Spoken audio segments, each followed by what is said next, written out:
Maharashtra. The Apex Court has thrown out a petition seeking to probe the Prime Minister's role in Coalgate. The 14 FIRs registered in the coal scam, the CBI has submitted the proof of scam in a sealed cover. Magnate Kumaramanglam Birla who suddenly finds himself in a rail-spotted bother. CBI raid at Hindalco unearthing 25 crore rupees, which CBI calls as unaccounted cash.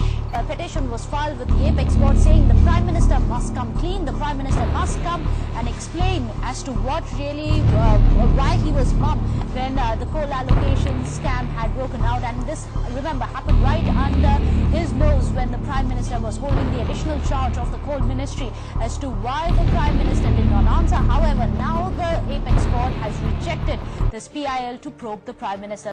In this video, we are going to talk about Black Diamond, which is coal.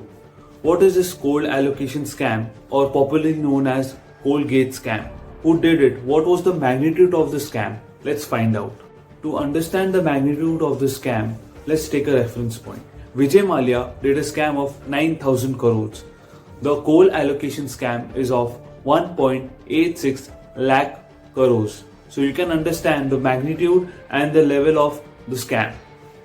India is a socialist democratic country, which means that all the natural resources India has is owned by the government, and government is responsible for distribution of each natural resources such as coal.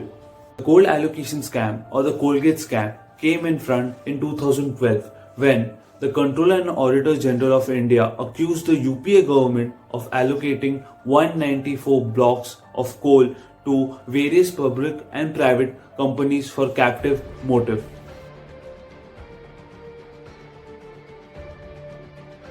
The CAG report leaked to the press in March as a draft and tabled in Parliament in August.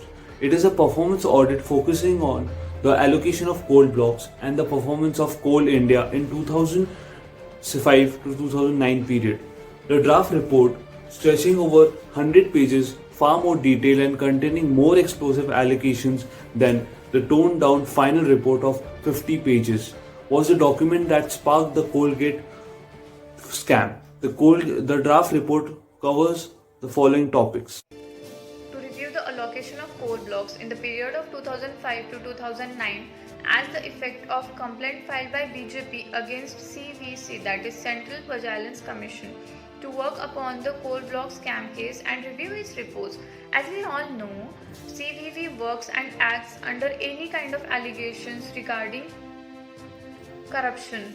CVC handed over the case to CBI for investigation, and CBI investigation shows many of the Indian company names which are directly in connection with the scam and having authority to allocate the coal blocks by auction and still have using screening committee for complete the work. Government lost 10.7 lakh crore rupee. From 2004 to 2009, total of 155 coal blocks were allocated to the various companies by the government, which are on the basis of acreages, and the total allocation of blocks by UPA and NDA combined were 195. In this allocation process, both public and private players are involved. Some of the public players are TNEB, MMTC Limited, MSMC, JSEB, and some of the private players are Strategic Energy Technology System Private Limited, Gletro Steel Casting Limited, Jindal, Bhushan Power and... So, after the exposure of the scam nationwide by the Times of India, everyone showed agitation towards our political status of not adhering to the strictness of the professional paradigm and letting something like this happen. Now we can see here, likely said here in the statement CAG again, as Justice R.M. Lodha and Justice A.R. Dev have said, CAG is a constitutional authority and its report is not a place of trash. As we land on the 5G spectrum auction which will happen this March, at that time the 2G spectrum allocation and license were blown away by the CAG's explosive report. Soon after 6 months, CAG striked again, which exposed the mind-blogging of 10.67 lakh crore to these commercial entities. And after these, around 100 companies benefited in the year of 2004 to 2009.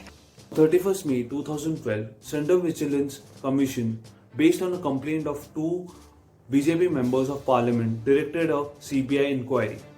IT department also started an inquiry based on the reference by the two BJP MPs.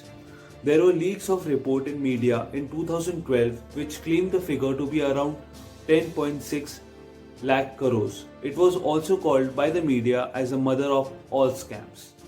According to the Controller and Auditor General of India, this is a leak of initial draft and the details being brought out were observations which were under discussion at a very primary stage. On 29th May, Prime Minister Manmohan Singh offered to give up his public life if found guilty in this scam.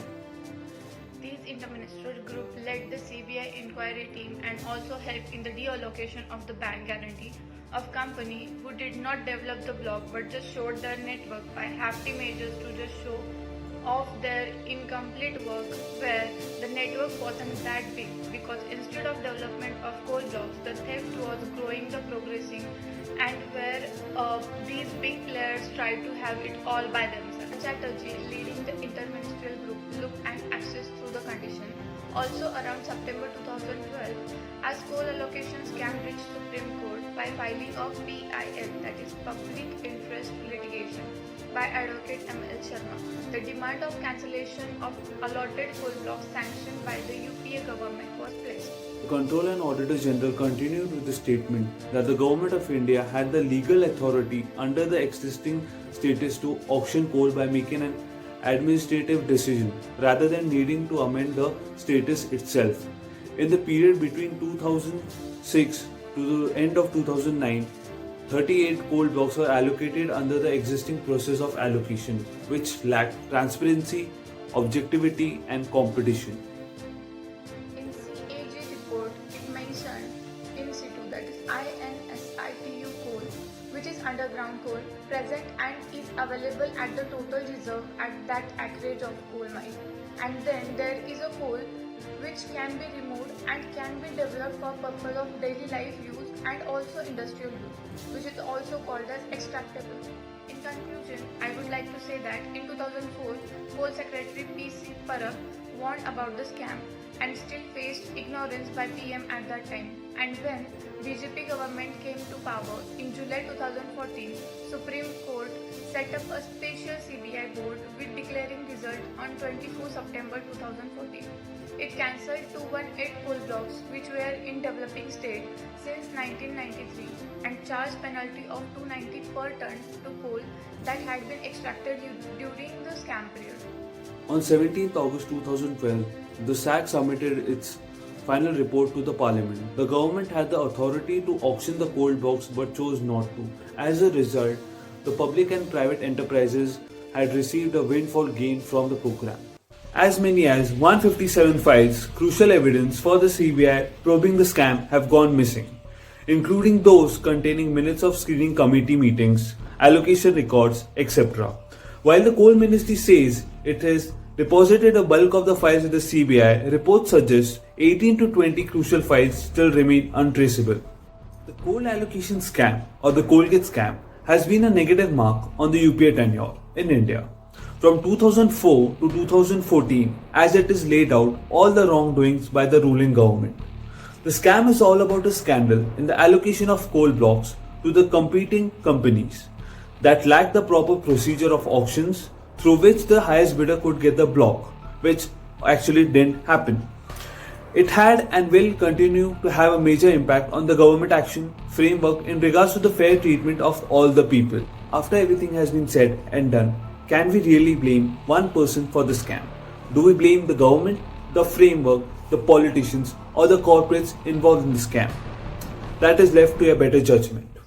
Till then, stay tuned for our upcoming videos about different scams that affected India.